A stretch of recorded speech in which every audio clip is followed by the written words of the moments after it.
Hello friends, இந்த வீடியோவில் பார்த்தீங்க அப்படின்னா ப்ரீவியஸ் இயர் டிஎன்பிஎஸ்சியில் நடந்த மேக்ஸ் வினாக்கள் பார்த்துட்டு வரோம். அதில் இன்றைக்கி 5 சம் பார்க்கலாம். முதல் வினா பாருங்கள், 1/2, 1/6, 1/12, 1/20 எக்ஸட்ரா என்ற தொடர் வரிசையில் உறுப்பு 1/20க்கு அடுத்த உறுப்பு என்ன அப்படின்னு சொல்லி கேட்குறாங்க. ஸோ இங்கே தொடர் வரிசை அப்படின்னு சொல்லி வந்திருக்கிறதுனால இது கூட்டு தொடர் வரிசை பெருக்கு தொடர் வரிசை அப்படின்னு சொல்லி பார்த்தீங்கன்னா வராது. செக் பண்ணி பார்க்கலாமா? இப்போ இது கூட்டு தொடர் வரிசையில் இருக்கா அப்படிங்கிறத எப்படி நம்ம ஃபைன் பண்ணுவோம்? இதை டேம் 1ன்னு எடுப்போம். இது உறுப்பு 1 அப்படின்னு சொல்லி எடுப்போம். இதை பார்த்தோன்னா டேம் 1 அப்படின்னு சொல்லி எடுப்போம். அடுத்து இதைய டேம் 2 அப்படின்னு சொல்லி எடுப்போம். அடுத்து இதைய டேம் 3, டேம் 4 எக்ஸட்ரான்னு சொல்லி எடுப்போம். ஸோ இப்படி இருக்கும்போது இது கூட்டுத்தொடர் வரிசையில் இருக்கான்னு எப்படி செக் பண்ணுவோம்? செகண்ட் உறுப்பு மைனஸ் ஃபஸ்ட்டு உறுப்பு அப்படி இருந்ததுனா தான் அது கூட்டுத்தொடர் வரிசைன்னு சொல்லுவோம். அதாவது T2 மைனஸ் T1ஓட வேல்யூவும் T3 மைனஸ் T2ஓட வேல்யூ இந்த மாதிரி எல்லாமே ஈக்குவலாக இருந்துச்சு அப்படின்னா தான் அதையே கூட்டுத்தொடர் வரிசை அப்படின்னு சொல்லி சொல்லுவோம். ஸோ இங்கே செகண்ட் உறுப்பு 1/6ன்னு இருக்குது, ஃபஸ்ட்டு உறுப்பு 1/2ன்னு இருக்குது. அப்போ கழிக்கும்போது இதில் எல்சிஎம் என்ன வரும்? 6. அப்போ 1 மைனஸ் 6 வரணும்னா 3ஆல் பெருக்கணும். ஸோ இங்கே என்ன வரும்? மைனஸ் 2/6ன்னு வரும். இப்போ மைனஸ் 2/6ஓட மதிப்பு என்ன வரும்? இது 1 2 3 2 6 மைனஸ் 1/3 அப்படின்னு சொல்லி வரும் இல்லையா? அடுத்தது பாருங்கள், தேர்ட் உறுப்புலேருந்து தேர்ட் டேர்ம்லேருந்து செகண்ட் டேர்ம் மைனஸ் பண்ணி பார்க்கலாம். ஸோ தேர்ட் டேர்ம் என்ன? 1/12 அப்படிங்கிறது தேர்ட் டேர்மாக இருக்குது. அடுத்து 1/6 அப்படிங்கிறது செகண்ட் டேர்ம். அப்போ இதுக்கு எல்சிஎம் என்ன வரும்? 12. அப்போ மேலே 1 மைனஸ் இங்கே 12 வரணும்னா 2ஆல் பெருக்கணும். ஸோ 2ன்னு வரும். அப்போ மைனஸ் 1/12ன்னு வரும். இதை சிம்பிளிஃபை பண்ண முடியாது. இப்போ இங்கே டிஃப்ரென்ஸ் பார்த்திங்கன்னா சேமாக இருக்கா? இல்லை. ஸோ இது கூட்டுத்தொடர் வரிசை இல்லை அப்படின்னு சொல்லுவோம். அடுத்து நம்மளுக்கு தொடர் வரிசைன்னு எடுத்தால் பெருக்கு தொடர் வரிசை ஒன்று இருக்குது. பெருக்கு தொடர் வரிசைனா அந்த டேம் எப்படி இருக்கணும்? Second term divided by first டேமோட வேல்யூவும் third term divided by second term அடுத்து fourth term divided by third term இதோட வேல்யூ எல்லாம் ஈக்குவலாக இருந்துச்சு அப்படின்னா தான் அதை நம்ம என்னன்னு சொல்லுவோம்? பெருக்கு தொடர் வரிசைன்னு சொல்லுவோம். அப்போ பெருக்கு தொடர் வரிசையில் இருக்கான்னு பார்ப்போமா? அப்போ இது செகண்ட் டைம் என்ன இருக்குது? 1/6 டிவைடட் பை ஃபஸ்ட் டைம் அப்படிங்கும்போது டிவைடட் பை 1/2. அப்போ அதை தலைகீழ எழுதும்போது என்ன வரும்? 2/1ன்னு வரும். அப்போ இதை சிம்பிளிஃபை பண்ணால் 1 2 3 2 6. அப்போ இது 1/3ன்னு வரும். அடுத்தது பார்த்தீங்க அப்படின்னா தேர்ட் டைம் என்ன இருக்குது? 1/12 டிவைடட் பை செகண்ட் டேம் அப்படிங்கும்போது தலைகீழ எழுதும்போது 6/1. அப்போ இதை சிம்பிளிஃபை பண்ணால் 1 6 6 2 6 12. அப்போ இங்கே என்ன வரும்? 1/2. அப்போ இங்கேயும் பார்த்தீங்க அப்படின்னா ரேஷியோ அப்படின்னு சொல்லுவோம், காமன் ரேஷியோ இங்கே ஒரே மாதிரி இல்லை. அப்போ இது கூட்டுத்தொடர் வரிசையும் அல்ல, பெருக்கு தொடர் வரிசையும் அல்ல. ஸோ இந்த மாதிரி சம் கேட்கும்போது இது கூட்டுத்தொடர் வரிசையா பெருக்கு தொடர் வரிசையான்னு நம்ம கண்டுபிடிக்கக்கூடாது. மேலே இருக்க தொகுதியில் பாருங்கள் எல்லாமே எப்படி இருக்குது? நியூமரேட்டரில் எல்லாமே 1 1ன்னு இருக்குது. அப்போ கீழே பாருங்கள், ஃபஸ்ட்டு 1/2, அடுத்து 1/6, அடுத்து 1/12, அடுத்து 1/20. எல்லாத்துலேயுமே நியூமரேட்டர் தொகுதி ஒரே மாதிரி தான் இருக்குது. கீழே பார்த்தோம் அப்படின்னா என்ன ஆயிருக்கு? +4 ஆயிருக்கு, அடுத்து +6 ஆயிருக்கு, அடுத்து +8 ஆயிருக்கு. அப்போ அடுத்து என்ன வரணும்? 1/+10ன்னு வரணும். அப்போ இங்கே 10 கூட்டினா என்ன வரும்? 1/30. அப்போ இதுக்கான ஆன்சர் என்னன்னு பார்த்தீங்கன்னா 1/30 ஃபஸ்ட் ஆப்ஷன் தான் வரும். ஸோ இந்த மாதிரி நம்ம நியூமரேட்டர் ஒரே மாதிரி இருக்கும்போது இதோட டிஃப்ரென்ஸ் இந்த மாதிரி வந்துச்சுன்னா நீங்கள் ஸ்ட்ரைட்டாக நெக்ஸ்ட்டு எழுதிக்கலாம். இது கூட்டுத்தொடர் வரிசையா பெருக்கு தொடர் வரிசையான்னு சொல்லி செக் பண்ணக்கூடாது. ஓகேங்களா? அடுத்தது இரண்டாவது வினா பாருங்கள், 3/16, 1/8, 1/12, 1/18 என்ற தொடர் வரிசையின் அடுத்த உறுப்பு என்ன அப்படின்னு சொல்லி கேட்குறாங்க.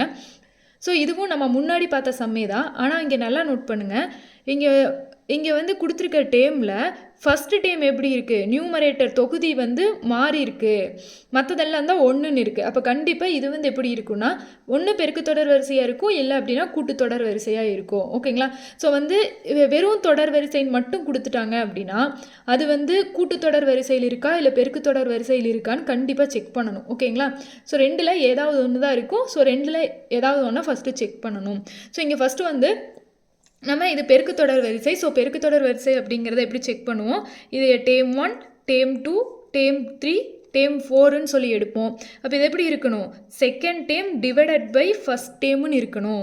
இப்போ செகண்ட் டேர்மோட வேல்யூ என்ன வரும், 1/8 டிவைடட் பை ஃபஸ்ட் டேர்மோட வேல்யூ 3/16. அப்போ அதை தலைகீழ எழுதும்போது 16/3ன்னு வரும்.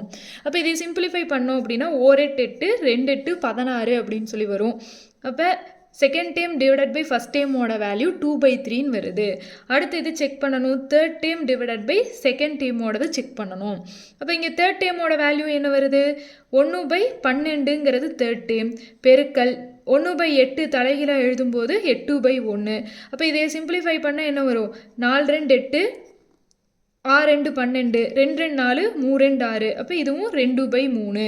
அப்போ இங்கே எப்படி இருக்குது, பொது விகிதம் அப்படிங்கிற காமன் ரேஷியோ சேமாக இருக்குது. அப்போ இது வந்து எப்படி இருக்குது, பெருக்கு தொடர் வரிசையில் இருக்குது. அப்போ நம்மளுக்கு வந்து எப்படி வரணும், அடுத்த டைம் எப்படி வரணும், T5 டிவைடட் பை T4ன்னு வரணும் இல்லையா, T5 டிவைடட் பை T4ன்னு வரணும். அப்போ T5 தான் நம்ம என்னன்னு சொல்லி கண்டுபிடிக்கணும் இல்லையா. ஸோ அப்போ இந்த ஆப்ஷனில் இருக்கிற ஏதாவது ஒன்று தான் நம்மளுக்கு T5 இருக்கும். ஸோ ஆப்ஷன்லேருந்து செக் பண்ணிங்க அப்படின்னா T5 வந்து 1/81ன்னு எடுத்தோம் அப்படின்னா T4 என்னவா இருக்கும், 1/18. ஸோ அதை தலைகீழ எழுதும்போது 18/1ன்னு வரும். அப்போ 2 18 9 81. அப்போ 2/9ன்னு வருது. அப்போ இது வந்து 2/3ன்னு வரல. அப்போ இந்த ஆப்ஷன் இருக்காது. இதே மாதிரி செக் பண்ணிங்க அப்படின்னா செகண்ட் ஆப்ஷன் எடுத்தோம் அப்படின்னா என்ன வரும், 2/3 அப்படிங்கிறது இதுவாக இருந்தது அப்படின்னா அதை தலைகீழ எழுதும்போது 18/1ன்னு வரும் ஃபோர்த் டேர்மை.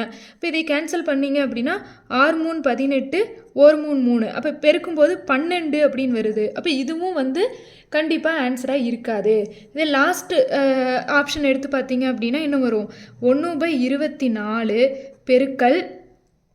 பெருக்கல் ஃபோர்த் டைம் வந்து 18/1. அப்போ இதை சிம்பிளிஃபை பண்ணும்போது என்ன வரும், 9 2 18 1 2 2 2 4 3 9 4 12ன்னு வரும். ஸோ வந்து இந்த லாஸ்ட் ஆப்ஷன் டி ஆப்ஷன் எடுத்து செக் பண்ணிங்க அப்படின்னாலும் 3/4 அப்படிங்கிறதா வருது. இதே தேர்ட் ஆப்ஷன் எடுத்து செக் பண்ணோம் அப்படின்னா 1/27 அப்படிங்கிறது T5ன்னு எடுக்கிறோம் அப்படின்னா T4 இது 1/18. அது தலைகீழ எழுதும்போது 18/1. அப்போ 2 18 3 27. அப்போ 2/3ன்னு சொல்லிட்டு இதோட டிஃப்ரென்ஸ் வருது. இப்போ இதுதான் ஆன்சராக இருக்கும். ஸோ இதுக்கான ஆன்சர் என்ன வரும், தேர்ட் ஆப்ஷன் 1/27 அப்படின்னு சொல்லி எழுதலாம். ஓகேங்களா. இதே சம் நம்ம ஃபார்முலா யூஸ் பண்ணி போடுறோம் அப்படின்னா இது வந்து நம்ம என்னன்னு சொல்லி ஃபைன் பண்ணிட்டோம், இது வந்து பெருக்கு தொடர் வரிசை அப்படின்னு சொல்லி ஃபைன் பண்ணிட்டோம். ஸோ இதுக்கு வந்து நம்ம ஃபார்முலா யூஸ் பண்ணி போடணும் அப்படின்னா nth டேம் ஃபைன் பண்ணுறதுக்கு எந்த டேம் நெக்ஸ்ட் டேம் ஃபைன் பண்ண சொல்கிறாங்க. ஸோ இது வந்து nth term. So nth term find பண்ணுறதுக்கு ஃபார்முலா என்ன அப்படின்னா Tn = AR⁻n-1 அப்படிங்கிற ஃபார்முலா யூஸ் பண்ணுவோம். அப்போ Tn அப்படிங்கிறது இங்கே அடுத்த உறுப்பு அப்படிங்கும்போது நம்ம T5 தான் ஃபைன் பண்ணணும். ஓகேங்களா. அப்போ இங்கே T5 அப்படிங்கிறத நம்ம கண்டுபிடிக்கணும். ஏ அப்படின்னா முதல் உறுப்பு ஃபஸ்ட் டேம் அப்படின்னு மீனிங். ஸோ ஃபஸ்ட் டேம் இங்கே என்ன இருக்குது, 3/16 அப்படிங்கிறதா ஃபஸ்ட் டேம் பெருக்கல் ஆர் அப்படிங்கிறது என்ன, காமன் ரேஷியோ பொது விகிதம் அப்படிங்கிறதா ஆர். ஸோ இங்கே ஆர் அப்படிங்கிறது 2/3, n அப்படிங்கிறதா 5ன்னு சொல்லி எடுத்திருக்கோம், 5 - 1. அப்போ இதை சிம்பிளிஃபை பண்ணால் என்ன வரும், T5 = 3/16 2/3 பவர் 5 - 1ஓட வேல்யூ 4. இப்போ 2/4 3/4ஓட வேல்யூ என்னன்னு சொல்லி கண்டுபிடிக்கணும். அப்போ T5 = 3/16 பெருக்கல் 2/4ஓட வேல்யூ 16/3/4ஓட வேல்யூ 81. 3 9 9 27 27 பெருக்கல் 3ஓட வேல்யூ 81. இப்போ இதை சிம்பிளிஃபை பண்ணும்போது 16 16 கேன்சல் ஆகிடும். 1 3 3 2 3 6 மிச்சம் 2 7 3 21. அப்போ 1/27. ஸோ இப்படியும் தான் வந்து நம்ம டைரக்ட் மெத்தடுனா போடுவோம். ஆப்ஷன்லேருந்து போட்டோம் அப்படின்னா இந்த மாதிரி போடுவோம். அடுத்து மூன்றாவது வினா பாருங்கள்.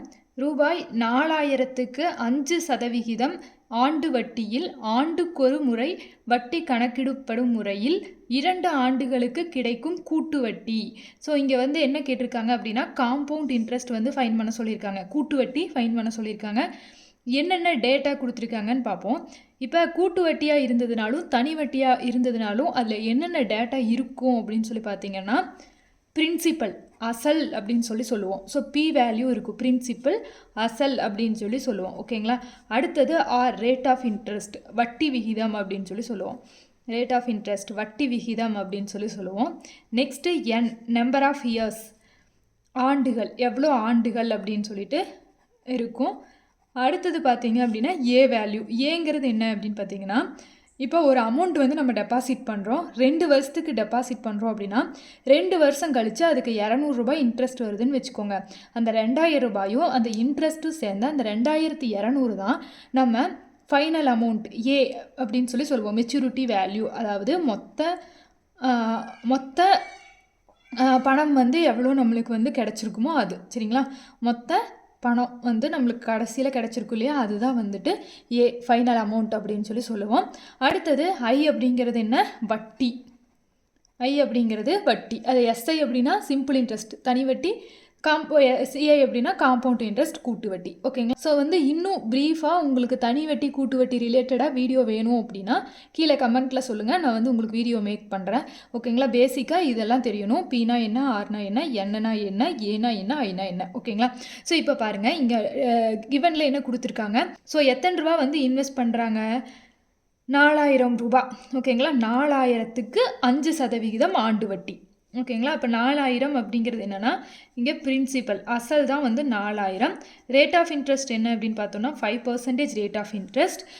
எத்தனை ஆண்டுகள் அப்படின்னு பார்த்தா என்னோட வேல்யூ 2 இயர்ஸ். ஸோ நம்ம இப்போ என்ன ஃபைன் பண்ணணும் அப்படின்னா, கூட்டு வட்டியா இல்லை ஆண்டோட இறுதியில் கிடைக்கிற பணமான்னு பார்க்கணும். இங்கே கூட்டு வட்டி தான் நம்ம கண்டுபிடிக்கணும். ஸோ வந்து காம்பவுண்ட் இன்ட்ரெஸ்ட் ஃபைன் பண்ணணும். ஓகேங்களா. இதுக்கு வந்து ஒரே ஒரு ஃபார்முலா ஞாபகம் வச்சுக்கோங்க. என்ன அப்படின்னா, A equal to B into 1 + R/100 whole power n. நேற்றுக்கு வீடியோலையும் இந்த ஃபார்முலா பார்த்துருப்போம். ஓகேங்களா. இந்த ஃபார்முலா இதில் ஏவோட வேல்யூ தெரியாது, அதனால் ஏ அப்படியே எழுதிக்கலாம்.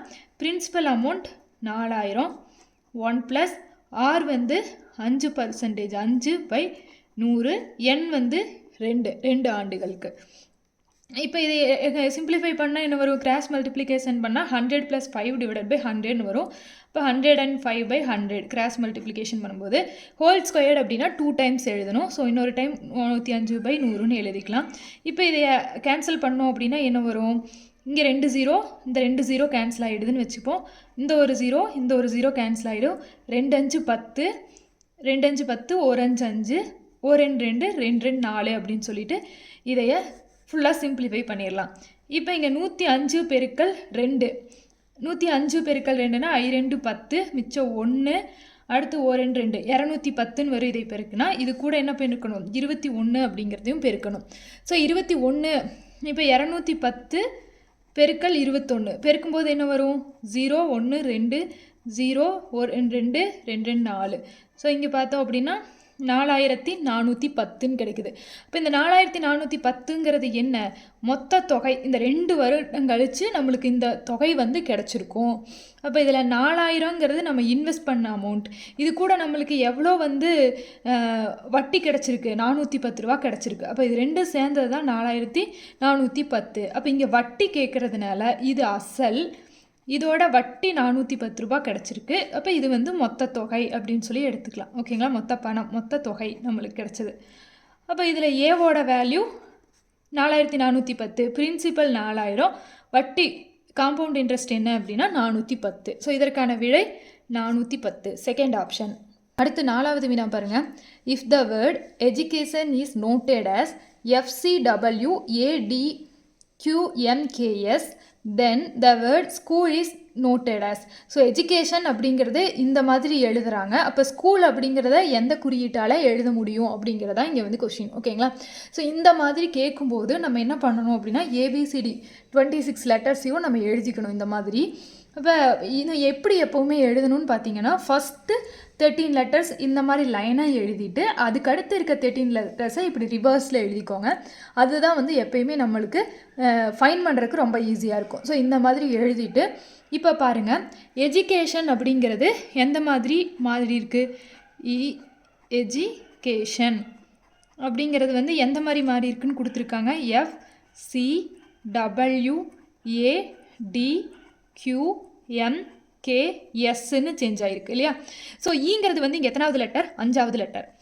எஃப்ங்கிறது 6வது லெட்டர், டிங்கிறது 4வது லெட்டர், சிங்கிறது 3வது லெட்டர், யூங்கிறது 21வது லெட்டர், டபிள்யூங்கிறது 23, சிங்கிறது 3வது லெட்டர், ஏங்கிறது ஃபர்ஸ்ட் லெட்டர், ஏங்கிறது ஃபர்ஸ்ட் லெட்டர், டிங்கிறது 4th லெட்டர், அடுத்து டிங்கிறது 20th லெட்டர், கியூ வந்து 17th, அடுத்தது ஐ அப்படிங்கிறது 9th லெட்டர், எம் அப்படிங்கிறது 13th லெட்டர், ஓங்கிறது 15th லெட்டர், நெக்ஸ்ட் கே அப்படிங்கிறது 11th லெட்டர், என் அப்படிங்கிறது பார்த்தோம் அப்படின்னா 14th லெட்டர், எஸ் அப்படிங்கிறது 19th லெட்டர். ஓகேங்களா? அப்போ இங்கே பாருங்கள் டிஃப்ரென்ஸ் பாருங்கள். இங்கே 5 + 1 தான் 6, ஃபர்ஸ்ட் 4 - 1 வந்து 3, அடுத்து 21 + 2 ஓட வேல்யூ 23, 3 அடுத்து 3 - 2 ஓட வேல்யூ 1, அடுத்து 1 + 3 ஓட வேல்யூ 4, அடுத்து 20 - 3 ஓட வேல்யூ 17, அடுத்து 9 + 4 ஓட வேல்யூ 13, 15 - 4 ஓட வேல்யூ 11, அடுத்து 14 + 5 ஓட வேல்யூ 19.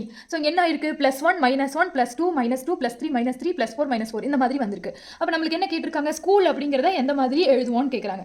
So SCHOOL. அப்போ நம்மளுக்கு ஃபஸ்ட்டு என்ன பண்ணணும், +1 பண்ணணும். அப்போ எஸ்ஸுக்கு +1 அப்படின்னா எஸ்ஸுங்கிறது 19th லெட்டர், +1ங்கும் போது 20th லெட்டர் டி. ஓகேங்களா? அடுத்து என்ன பண்ணணும், -1. அப்போ சிக்கு முன்னாடி லெட்டர், -1 அப்படிங்கும்போது முன்னாடி லெட்டர், அப்போ பி. அடுத்து என்ன பண்ணணும், +2. ஸோ ஹெச் வந்து 8th லெட்டர், +2ங்கும் போது 10th வந்து ஜே வரும்.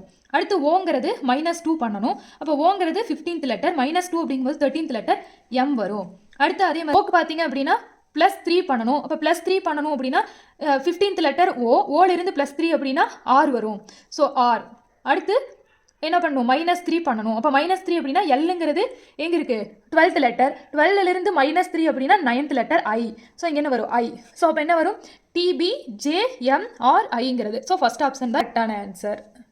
அடுத்தது 5வது வினா பாருங்கள். The positive integers P, Q, P minus Q, P plus Q are all prime numbers. Then sum of all these number is. So இங்கே பாசிட்டிவ் இண்டீஜர்ஸ் அப்படின்னா தமிழில் மிகை முழுக்கள் அப்படின்னு சொல்லிட்டு அர்த்தம். ப்ரைம் நம்பர்ஸ் அப்படின்னா பகா எண்கள் அப்படின்னு சொல்லிட்டு அர்த்தம். ஓகேவா? ப்ரைம் நம்பர்ஸ் பகா எண்கள் அப்படின்னா என்னென்னா ஒன்னாலையும் தன்னாலையும் மட்டும் வகுபட்டுச்சுன்னா அதுதான் வந்து பகா எண்கள் அப்படின்னு சொல்லுவோம். 1 அப்படிங்கிறது பகா எண்ணும் அல்ல, பகு எண்ணும் அல்ல. 2ன்னு எடுத்துட்டோம் அப்படின்னா அது வந்து பகா எண். ஏன்னு பார்த்தோன்னா 2ங்கிறது ஃபஸ்ட்டு டேபிளில் வகுபடும், நெக்ஸ்ட்டு செகண்ட் டேபிளில் அந்த நம்பராலேயே வகுபடும், வேறு எந்த நம்பராலேயும் வராது. அதனால் 2ங்கிறது பகா எண். அதே மாதிரி 3ன்னு எடுத்துட்டாலும் 1ஆலையும் 3ஆல் மட்டும்தான் வகுபடும். இதுவே 4ன்னு எடுத்துட்டோம் அப்படின்னா ஃபஸ்ட் டேபிளில் வகுபடும், செகண்ட் டேபிள்லையும் வரும், 4th டேபிள்லையும் வரும். ஸோ ஒன்னாலையும் தன்னாலையும் மட்டும் வகுபட்டுச்சுன்னா அதுதான் ப்ரைம் நம்பர், பகா எண்கள்னு சொல்லுவோம். ஸோ 4ங்கிறது அப்படி இல்லை. ஸோ வந்து இது பகு எண் அப்படின்னு சொல்லுவோம். ஓகேங்களா? ஸோ இது வந்து பகா என்ன பகு என்னன்னு தெரிஞ்சிட்டிங்களா?